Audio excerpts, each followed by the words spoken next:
Hey guys, it's Michael from the Honest Youth Pastor. This is going to be the first of a number of videos we do for our our Bible study through the book of James. Now, how I'm going to interact with this, just so you kind of have an understanding of what this is going to look like.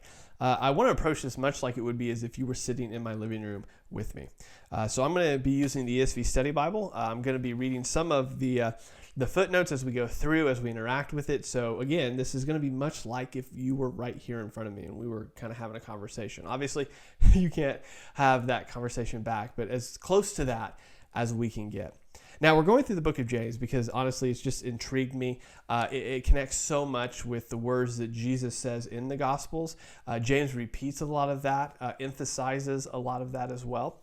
But he's emphasizing it to a group of believers that are going through situations now as a result of a lot of cultural situations that have occurred, and they're coming into conflict with some of the Jews that are questioning their belief systems, how they do things, and not only that, they're also interacting with the culture around them that doesn't necessarily line up with their belief systems about who Jesus is and now how they act in light of their belief in Jesus. So to get kind of the purpose down to the audience a little bit clearer, I do want to read the footnote here that the ESV Study Bible has in regards to this book. It says this: the audience for James's letter is almost certainly Jewish Christians, as evident by the designation the 12 tribes of the dispersion. We'll actually be reading that part here in a minute. 12 tribes of the dispersion and assembly, which is the Greek word synagogue, so where the Jews are reasoning through the scriptures. Now, we also see here that the dispersion is literal as well as metaphorical, which fits the situation and the persecution and poverty that we see him address in the letter. More than that, we cannot be said, but the social situations can be gleaned from the letter. As a result of the troubles, conflict has entered the churches, and they have splintered into fighting factions. Moreover, some have fallen into worldly lifestyles. That actually happens in, he mentions it in chapter 1, verse 27, as well as chapter 4, verse 4, and we'll get to all of that. But they have failed to put their faith into practice, which is a huge theme that we see here in James. And as a result, they have become double-minded and they waver in the things that they do. And we'll actually be covering those verses here in a moment as well. So we're going to be reading James chapter 1, verses 1 through 8. So let's read those and then we'll kind of dig in a little bit more. James chapter 1, verse 1 says this: James, a servant of God and the Lord Jesus Christ, to the 12 tribes of the dispersion, greetings. Count it all joy, my brothers, when you meet trials of various kinds. For you know that the testing of your faith produces steadfastness, and let steadfastness have its full effect, that you may be perfect and complete, lacking in nothing. If any of you lack wisdom, let him ask God, who gives generously to all without reproach, and it will be given to him. But let him ask in faith, with no doubting, for the one who doubts is like a wave of the sea that is driven and tossed by the wind. For that person must not suppose that they will receive anything from the Lord. He is a double-minded man, unstable in all his ways. I want to start off here in verse 2. So what we have here is some churches that are dispersed across an area, which is the, we'll see here in a minute, the 12 tribes, verse 1, or chapter 1, verse 1, rather. And he says the 12 tribes of the dispersion. They're scattered across, and he's writing to them to encourage them. The first thing he says in verse 2, I think we as modern day Christians can take a lot of hope in, a lot of comfort in when he says, count it all joy, my brothers, when you meet trials of various kinds. Now that's kind of countercultural. We're like, hold on a second. Like we want us to count it joy when we experience trials of various kinds. And this is probably very similar to how his audience would have been reacting as well. They're going through some very difficult times. I would say much more difficult than as we as Christians, especially Christians in America, are going through now. And he tells them, like, right off the bat, like he doesn't even try to soften the blow at all. He just says, count it joy, my brothers, when you meet trials of various kinds. So the idea here right off the bat, before he even explains why they should do that, he says that when you meet trials of whatever kind, you should count it as joy. Now, why though? Why should we count it as joy? Well, we already read it, but verse 3 says this: For you know that the testing of your faith produces steadfastness.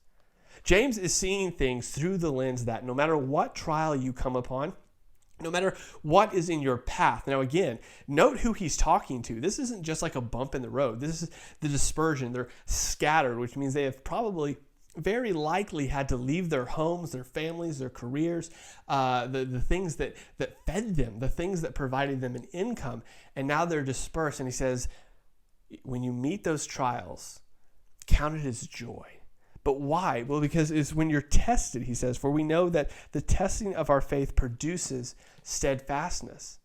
And I think oftentimes we don't think about this, but if there weren't trials in our lives, if there weren't things that came up that were unexpected, things that were very uncomfortable, things that we would have never chose to happen, but because they do happen, we now have this steadfastness produced in us. Like our faith is strengthened in a way that it could not have otherwise been strengthened, because your faith is often strengthened, right?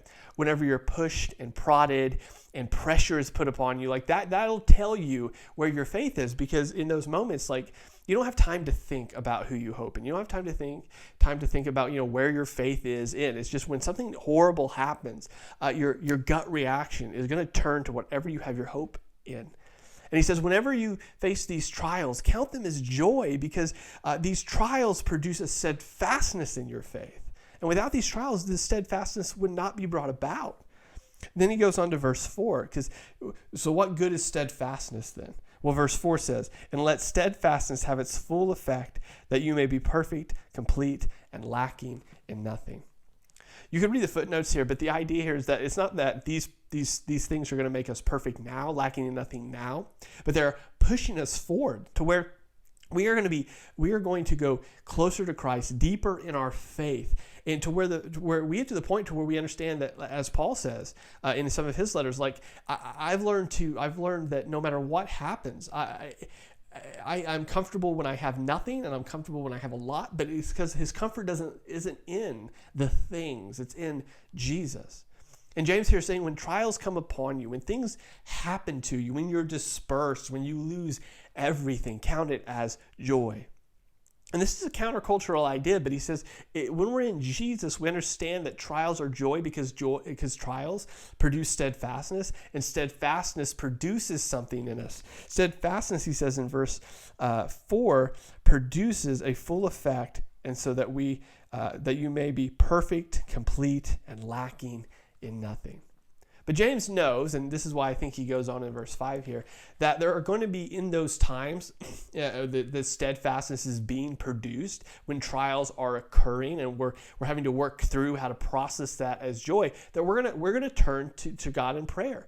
Because that, as Christians, that's one of the things we do, or we should do. When our first reaction should be, let's pray to God, because he knows all, everything is made through him, nothing surprises him, all the glory goes back to him. So when something happens, when a trial happens, I'm going to go to God in prayer to maybe to better understand what's happening, to maybe for an outcome that I hope will occur, or just for peace in this suffering. Whatever occurs, I'm going to turn to God in prayer.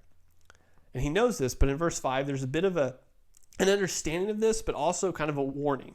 He says in verse 5, if any of you lack wisdom, let him ask God, who gives generously to all without reproach, and it will be given to him.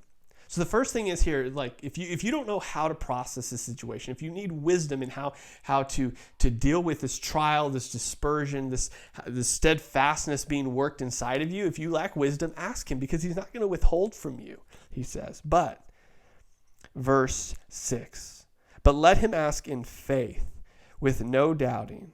For the one who doubts is like a wave of the sea that is driven and tossed by the wind. For that person must not suppose that he will receive anything from the Lord. He is a double-minded man, unstable in all his ways. Now, some people are going to interpret that verse and say, see, you shouldn't ever doubt God. You should never have questions. There shouldn't be any doubt in your mind that, a horrible situation happens and you go, where's God? Like, I think it's going to be, depending on how far along in your faith you are, that steadfastness is being worked into you, there's going to be times where questions occur. I don't think, James isn't saying that you're never going to doubt, right? What he's alluding to here is where that hope is placed. He's talking here about a double-minded man. This idea that I can't decide on where my hope is going to come from. I can't decide where to put my faith in. Like, that's what he's talking about. Christians, I think, oftentimes, especially in hard times when we're being pressed, when that steadfastness is being built into us through those trials, there's going to be times where we go, God, I don't know where you're at. I don't think this is what he's talking about. He's talking about a double-minded man that's tossed back and forth between, should I put my hope in Jesus, or should I put my hope in this thing, or should I put my hope in that thing? He's saying that when you ask God, know that your hope is placed in Jesus. Know that your hope is placed in his plan, his glory, his sufficient grace in whatever that trial or situation is. Know that. Don't be tossed back and forth going, well, my hope should maybe be in this person, or my hope should maybe be in this plan, or my hope should maybe be in this doctor. My hope should be in this political figure. He's saying, look, don't be tossed back and forth by those things. Know that your hope and your faith is in Jesus, that it's anchored in him, that your soul is tethered to the maker of all things, that knows everything and will get all the glory in the end. Don't be a double-minded man in that regard. So when I pray, right, when I pray for wisdom in these trials and these situations that are happening, that should be greeted with joy, because it's building something within me that would not otherwise be built. When I'm asking for wisdom how to process these things, when I ask for wisdom, let my faith be anchored, let my hope be anchored in Jesus. So everything is processed through that lens. Now, in those moments, I still may have doubts and questions, and I'm unsure of things, but I know one thing to be sure, that God is in control. It's not the politicians, the doctors, the plan, the people. None of that is where my hope or my faith is in. It is in Jesus and Jesus alone. Guys, thank you for tuning in for this short little Bible study. This is the first one of many to come. We'll be covering more verses next time. But hopefully this was helpful to you. And if it was, please leave a like, comment below. And if it was really helpful and you think others would benefit from it, make sure you share it with them as well. Guys, thank you for liking, following, subscribing. I'll talk to you later.